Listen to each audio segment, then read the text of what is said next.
이 5가지 제사와 정과 부정한 것을 분별하는 이야기, 그러니까 레위기의 전반부 거룩한 예배는 첫 번째 대속죄일에 대한 규례로 일갈라되었습니다. 저 지난주 16장에서 이제 레위기 후반부에 들어갑니다. 이 후반부는 거룩한 삶에 대한 이야기가 시작이 됩니다.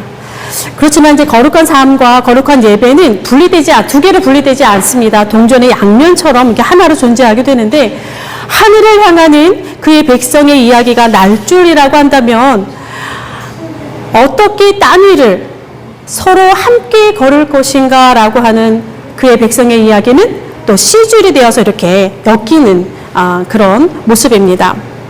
5가지 제사와 정과 부정을 분별하는 이야기가 하나님이 그들의 하나님이 되신다라고 하는 하나님의 백성들의 자기 고백적인 성격을 가지고 있다면, 이제 오늘부터 시작하는 거룩한 삶의 이야기는 그 정과 부정을 녹여내는 우리는 하나님의 백성입니다 라고 하는 그것을 녹여내는 삶의 시간, 그러니까 하나님의 다스림 시간 안으로 들어가는 하나님의 백성다움을 드러내는 그런 이야기로 이제 이어지게 됩니다. 오늘 읽어주신 본문은 이제 후반부인데요. 1절을 제가 한번 읽어드립니다. 여호와께서 모세에게 말씀하여 이르시되, 그러니까 하나님이 말씀하셨다라고 하는 선언으로 이제 이야기가 시작이 됩니다. 그러니까 하나님의 백성이라고 하는 것은 언제나 하나님의 말씀에 기대어 그들의 이야기가 짜여집니다. 근데 이는 당연한 것 같지만 범상치 않은 여정입니다. 그리고 매우 위험한 여정입니다. 하나님의 백성이 된다라고 하는 것은 스스로에게 매우 위험한 여정입니다.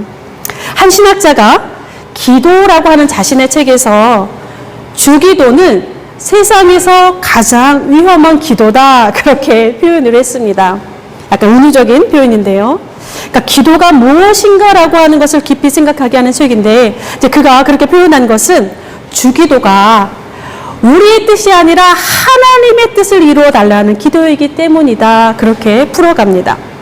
그러니까 하나님의 뜻과 우리의 뜻이 얼마나 먼 곳에서, 우리의 기도가 얼마나 먼 곳을 떠돌고 있는지 일침을 가하는 것이고, 또 우리의 뜻을 하나님의 뜻이라 우기며 착각하는 사람들에게 경고하는 그러한 메시지이기도 합니다. 근데 거룩한 삶도 마찬가지입니다.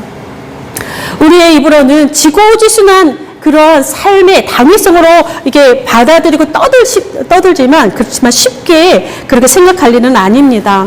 왜냐하면 하나님의 백성으로서 살아간다라고 하는 거, 예수 그리스도를 따라간다라고 하는 것은 우리의 번영과 안위가 아니라 하나님의 나라가 우리의 삶의 자리에 임하도록 하는 그러한 일이기 때문에 그렇습니다. 우리의 삶의 근본을 어디에 두느냐, 우리의 삶의 집을 어디에 기초 삼아 짓느냐라고 하는 것입니다. 여기서 가장 명확하게 하고 있습니다. 바로 그가 우리 하나님이라고 하는 사실, 요 하나님이 우리의 하나님이라고 하는 사실을 분명히 하면서 시작을 합니다. 이 하나님의 말씀이라고 하는 것은 단순히 우리의 구원을 얻지 못하고 이런 단순한 문제가 아니라 이미 구원받은 백성들의 거룩한 삶의 표지가 되고, 하나님의 백성담을 보존하는 이 다림줄이 되며 세상을 견인하는 능력이 됩니다. 지금 이스라엘의 삶의 정황은 광야입니다. 또 이 모세의 오경으로 묶어가는 이 사람들의 삶의 이야기는, 삶의 자리는 역시 또 바벨론 포로기라고 하는 광야라 볼 수 있습니다. 애굽에서 나왔지만 가나안으로 아직 들어가지 않은 그러한 중간에 있습니다. 하나님은 광야에 있는 이들에게 애굽의 풍속과는 다르고 가나안의 또 습관과는 구별되는 삶의 규례 세 것이라 말씀하시면서 지금 이제 이야기를 풀어갑니다. 애굽의 풍속이 무엇입니까? 화려한 도시 문화의 상징이요 웅장한 바벨 문화를 대표합니다. 또 들어가야 되는 이 가나안의 풍속은 무엇입니까? 소위 주류 문화라고 일컫는 번영과 안위를 대표하는 그러한 습관입니다. 근데 하나님의 윤리는 이것과 둘 다 이 양쪽과 다르다라고 선언합니다. 출발선 자체가 다릅니다. 삶의 시작과 방향이 생산성과 효율성을 극대화하는 것을 목표로 하지 않습니다. 남이 부러워하는 그런 세속적인 성공과 업적을 향한 것이 결코 아니다라고 먼저 선언을 하고 있습니다. 자, 하나님의 형상을 회복하는 하나님의 백성으로 세상의 열방 가운데 거룩한 제사장으로 이렇게 선택받은 백성의 삶이 무엇인지를 이제 오늘 첫 번째 열어주게 되는데, 근데 다뤄주는 주제가 오늘 읽어주셨지만 굉장히 조금 낯설게 다가옵니다. 새롭게 주시는 길의 첫 번째 주제가 피에 대하여 있습니다. 그러니까 17장에 가장 많이 나오는 단어가 뭐냐면 피입니다. 피. 전반부는 동물의 피를 함부로 흘리지 말라라고 한 것에 있고, 조금 전에 읽어주신 후반부는 무슨 피든지 마시지 말라, 이렇게 먹지 말라, 이렇게 되어 있습니다. 전반부를 잠깐 살펴보겠습니다. 가축을 도살할 때에 아무 데서나 잡지 말라 합니다. 모두 정해진 곳, 즉 하나님께 제사로 드리라 합니다. 근데 사실 이 부분에 대해서는 학자들 간에 지금도 많은 논란이 되고 있습니다. 왜냐하면 이 짐승을 죽이는 것이 제의적인 도살인지 아니면 식용을 위한 것인지 굉장히 모호하게 이렇게 되어 있기 때문에 그렇습니다. 게다가 만약에 식용을 위한 것이라면 현실적인 문제가 더 많이 부상합니다. 왜냐하면 온 이스라엘이 먹을 고기를 얻기 위해 도살하기 위해 다 전부 다 예루살렘으로 올라갈 수 있는 일은 아닙니다. 거리적인 문제도 있고 또 그 공간적인 부족함을 해결할 방도가 없습니다. 그런데 굉장히 난해한 구조로 존재하는데, 근데 거룩한 삶의 첫 본문으로 참 의아한 면이 존재하지만 그 이유를 유추할 만한 단서가 적어도 두 가지는 이렇게 나타납니다. 하나는 짐승의 피와 기름에 대한 처리입니다. 그러니까 레위기 제사들에서 공통적으로 발견할 수 있는 것이 있는데, 그게 뭐냐면 피와 기름은 제사장하고 관련된 역할입니다. 근데 이 제사장, 그러니까 제물을 안수하고 잡는 것을 예물을 드리는 자가 하지만 피를 다루고 기름을 다루는 것은 제사장이 합니다. 그러니까 제사장이 다루었다라고 하는 것은 모든 피와 기름을 매우 조심스럽게 다루었다, 함부로 다루지 않았다라고 하는 것을 보여주고 있는데, 지금 본문에 제시된 그런 사례의 경우는 제사장이 없는 경우입니다. 그리고 또 진영 바깥에도 포함을 하고 있는데, 피와 기름을 매우 경솔하게 처리했을 가능성이 매우 높습니다. 그러니까 이를 방지하거나 경고하는 규례였을 것이다, 그렇게 추정하기도 합니다. 또 다른 한에는 7절에 있습니다. 그들은 전에 음란하게 섬기던 순념소에게 다시 제사하지 말 것이니라. 이는 그들이 대대로 지킬 영원한 규례니라.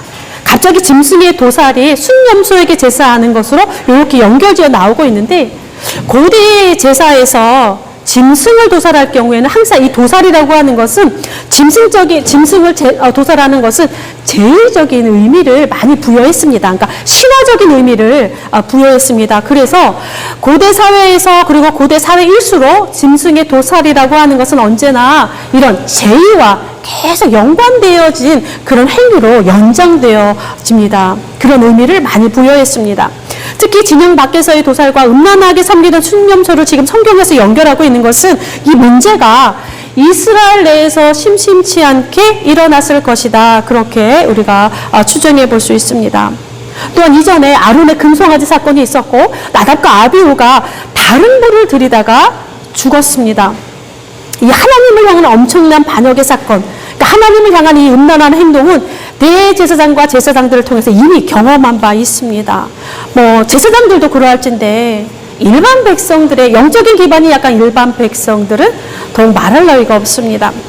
숫 염소뿐만이 아니라 더 힘세 보이는 그런, 더 풍요를 가져다 줄 것 같은 그런 미신과 허상들, 그리고 광야의 정령들에게 쉽게 허리를 굽히는 것은, 또 그들에게 즐겁게 자원하면서 쫓는 일은 비일비재하였습니다. 이스라엘 내에서 그렇습니다. 다른 민족들은 말할 것도 없습니다.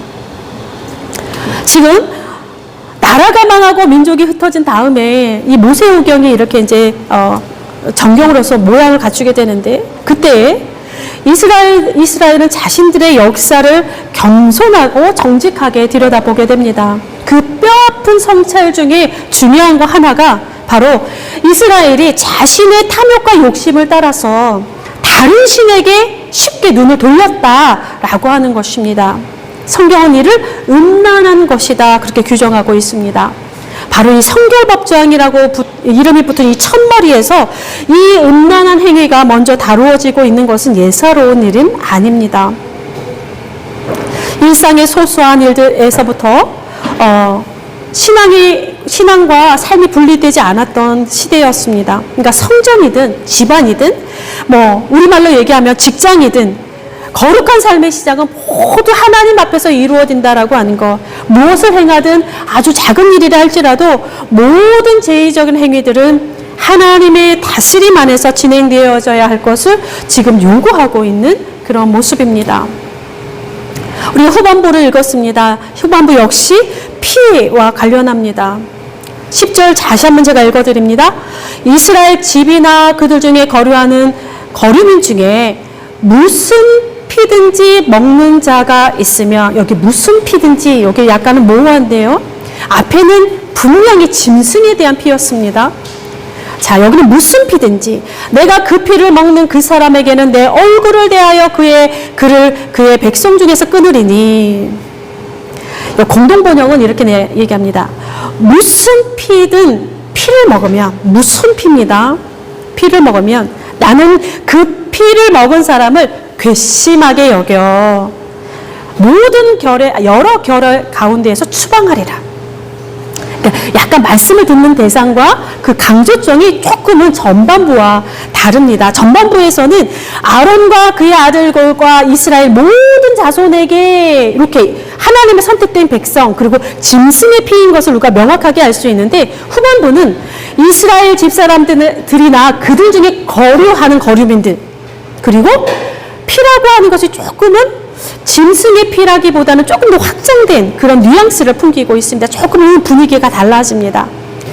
여호와의 명령을 듣고 지켜야 하는 범위가 확장되어지고 그 피의 범위가 조금 더 확장되어져 있습니다. 전반부의 내용이 선택받은 하나님의 백성으로 특정되면서 제의와 관련되어져서 연결되어 있다면, 후반부는 보편적인 윤리로서 모든 인류의 기본적인 공리로 지금 존재하면서 나오고 있습니다. 여기 참 독특한 것은 하나님의 백성들과 어울려 사는 이들까지 자연스럽게 하나님의 법 안으로 쑥 이렇게 담겨지는 모습입니다.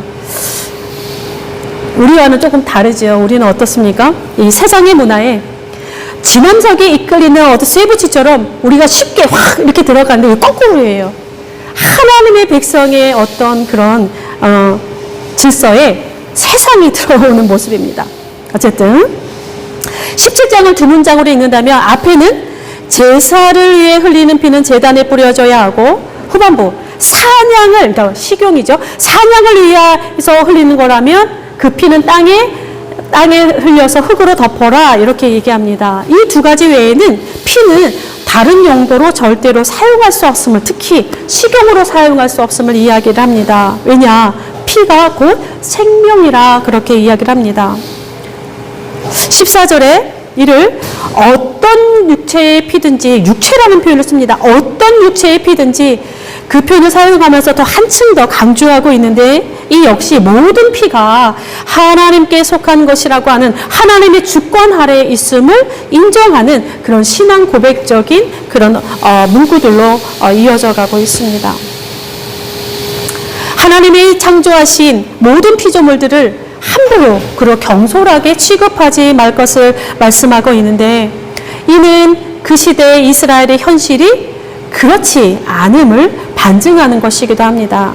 특히 이방인들의 경우에는 피를 마시는 것을 즐기기도 했다라고 하는 기록도 있습니다. 그것을 이스라엘 백성이 쉽게 또 사용했던 것 같습니다. 여기에 마시다라고 하는, 피를 마시다라고 하는 거기에 쓰인 히브리 단어가 굉장히 인상적입니다. 먹다라고 하는 단어가 쓰였는데 유의하여 살펴볼 필요가 있습니다. 이 아칼이라고 하는 단어인데요, 이 단어가 먹다, 소비하다라고 한 기본적인 의미가 있지만, 일반적으로는 어떤 의미로 사용되느냐, 소멸하다라고 하는 의미로 사용되어지고 있습니다. 특히 다른 대상을 정복하다라고 하는 비유적인 의미로 상당히 많이 사용되는 그러한 단어입니다. 그러니까 비유적으로 사용될 때는 이 먹다라고 하는 거, 마시다라고 하는 범위가 어디까지 주로 확장이 되느냐, 사람에게까지 확장이 됩니다. 성경 속에서 누군가를 정복하다, 또 어느 민족을 소멸시키다 할 때 이 아칼이라고 하는 단어가 심심치 않게 등장을 하는데,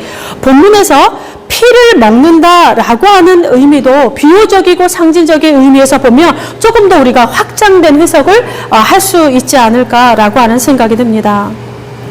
하나님이 지으신 짐승이나 하나님의 형상이 담긴 사람이나 인간의 탐욕과 교만 속에서 무가치하게 소멸되거나 정복되지 않기를 바라는 창조주의 하나님의 마음이 깃들여져 있습니다.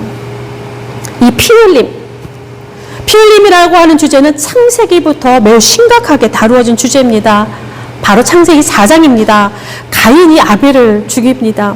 그랬더니 아벨의 핏소리가 땅에서부터 호소하였다, 그렇게 기록하고 있는데, 이 가인과 아벨은 누굽니까? 에덴에서 쫓겨난 첫 인간의 자연 출산으로 태어난 첫 번째 형제들입니다. 그러니까 하나님을 향한 반역이 첫 번째 부모에게서 나왔는데, 사람을 향한 최초의 비극이 형제들, 자녀들에게서 일어났습니다. 이 부모와 자녀. 에덴을 떠난 사람의 첫 번째 범죄가 사람의 피를 흘리는 것입니다. 그러니까 형제 살인으로 등장했다라고 하는 사실을 우리는 가볍게 넘겨서는 안 됩니다. 핏빛으로 채색된 인류의 역사, 그죠? 피냄새가 진동하는 세속 권력에 시사하는 바가 크다 생각이 듭니다. 특히 호소하다라고 하는 단어는 울부짖다라고 하는 단어가 사용되었습니다. 이 억울한 핏소리가 하나님을 향해서 울부짖습니다. 근데 성경에서의 하나님은 그 어떤 소리보다 이 핏소리, 억울함의 pit소리를 가장 먼저 들으시는, 학대와 억압과 죽음 속에서 울부짖는 소리를 들으시는 하나님이라고 하는 것을 계속 끊임없이 강조하고 있는데, 우리는 그 사실을 간과해서는 안 될 것입니다. 이 피를 마시지 말라라고 하는 명령을 가장 먼저 노아에게 내려졌습니다.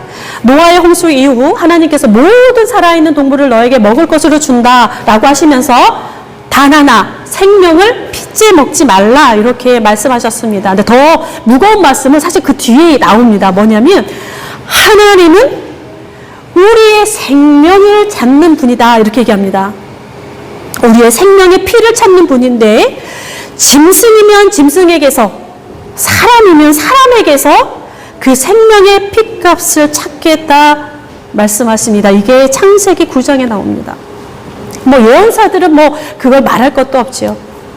이것이 신약으로 넘어와서는 사도행전에서 이 문제가 다루어집니다. 이제 이방인들이 예수를 믿게 되면서 여러 가지 문제들이 발생을 하는데, 특히 이제 이 문제가 또 걸려있던 것 같습니다. 그래서 교회의 첫 번째 회의, 예루살렘 공의회에서 이방인들에게 4가지를 금하게 되는데, 그 중에 하나가 피를 멀리하라라고 하는 것까지 있습니다. 그만큼 이 피의 문제가 상당히 역사 가운데 여러 문제로 존재했던 것 같습니다. 그러니까 어떤 식으로든 피를 탐닉하는 인간의 몹쓸 행태가, 그것이 사람의 피이든 짐승의 피이든지 간에 최초의 형제 살인부터 인간의 긴 역사와 함께하고 있음을 보여주고 있습니다. 이 성결법전은 처음부터 굉장히 무거운 주제로 이렇게 출발을 합니다. 그러면서도 중요한 것은 성결법전 전체를 꿰는 그런 중요한 주제가 되고 있습니다. 모든 생물은 그 피가 생명과 일체라. 먹을 것을 위한 도살도 거룩하게 할 것을 명하고 있는데, 뒷부분에 보면 스스로 죽은 것이나 들에 찢겨서 죽은 것조차 가벼이 여기지 말라라고 그렇게 되어 있습니다. 그러니까 하나님 앞에서 살아가는 거룩한 삶의 첫 번째 메시지는 이렇게 짐승의 생명을 함부로 다루지 말 것을 먼저 당부하고 있는데, 하물며 사람의 생명을 귀히 여기는 것은 더욱 엄중한 일이 될 것입니다. 모든 것이 하나님이 만드시가 어여삐 여기신 피조물들이요, 또 인간은 하나님의 형상이 담긴 존재들이기 때문에 그렇습니다. 피를 마시는 게 가능한 게 딱 한 순간이 있습니까? 한 순간이 있습니다. 성경에서 유일하게 허락된 순간입니다. 바로 성만찬입니다. 물론 진짜 피는 아닙니다. 상징입니다. 예수 그리스도께서 직접 제자들에게 포도주가 담긴 잔을 건네시면서 말씀하십니다. 이는 내가 너희를 위하여 흘리는 피라, 내 언약의 피라, 마시라. 그렇게 말씀합니다. 이거 말고는 피를 마시는 구절은 없습니다.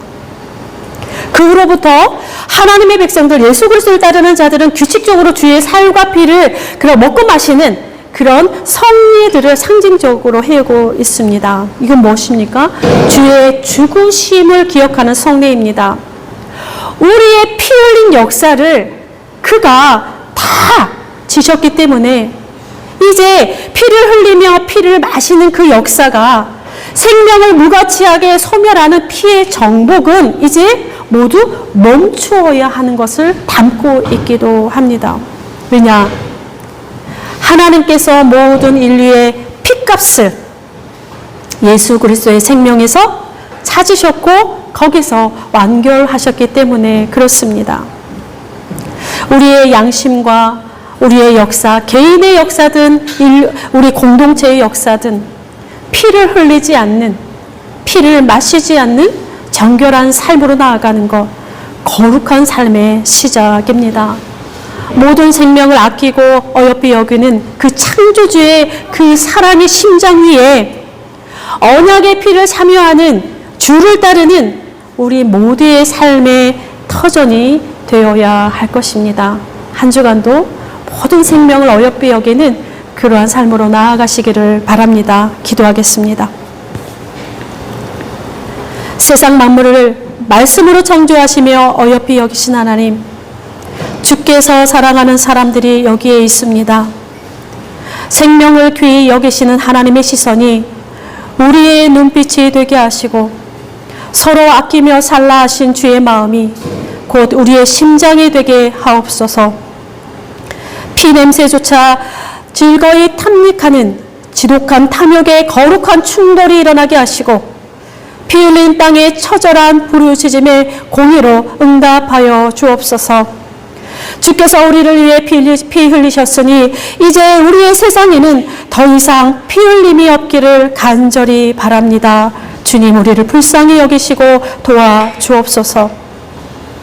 하나님의 사람들을 통해서 끊임없이 생명의 생수가 솟아나게 하시고 우리의 땅이 피를 받는 것이 아니라 생명의 생수를 받을 수 있도록 우리를 일깨워 주옵소서. 책임있는 교회 가족들의 모든 삶의 자리가 이러한 하나님의 살아계심이 드러나는 현장이 되게 하시고 생명의 역사를 이어가는 디딤돌이 되게 하옵소서. 모든 출입을 지켜주시며 골방의 신음소리에 응답하여 주옵소서. 자신의 생명을 버려 우리에게 참 생명을 주신 예수 그리스도의 이름으로 기도드립니다. 아멘.